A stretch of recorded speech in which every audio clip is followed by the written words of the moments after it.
Hi, I'm Kate and today I'm going to show you how to make a traditional English scone.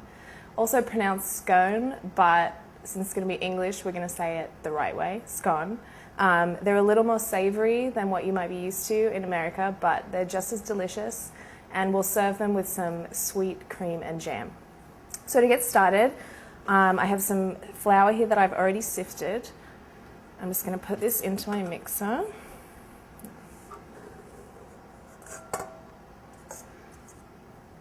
And I have some butter that I've softened and cut up.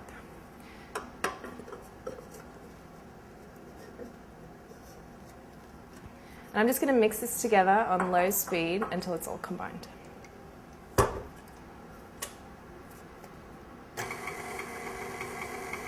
Okay, and while this is mixing, we're going to make our other little mixture here. I have some whole milk and 2 eggs.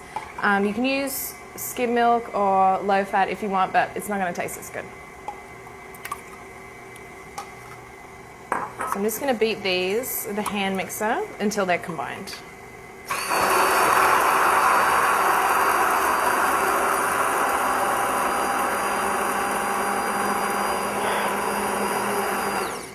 That looks good.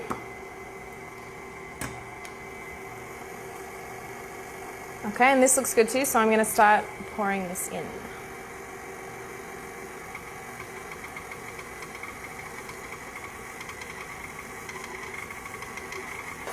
We're just going to let this go until the dough is combined. Alright, so this looks good. Your dough's going to be pretty wet, so we're going to move it to a board with a little flour on it and portion out our scones. Okay, so we've moved our dough onto the board. I floured it a little bit, but not too much. I don't want to dry out the dough.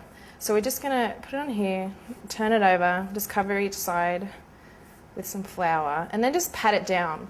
Do not roll it. It'll ruin the dough. So just going to pat this down a little, and then we're going to cut them and place them onto the baking sheet.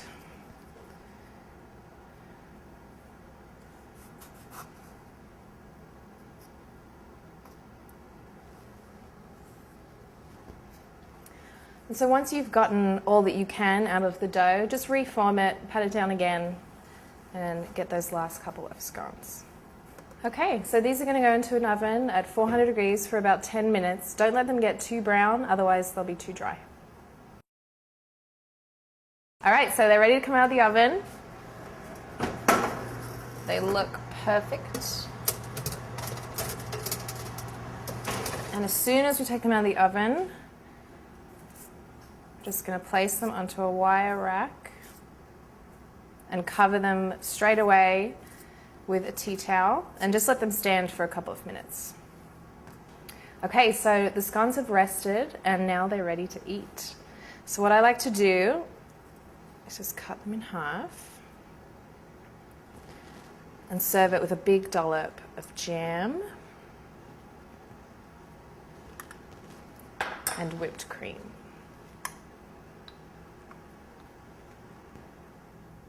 All right, and this is what I call a scone.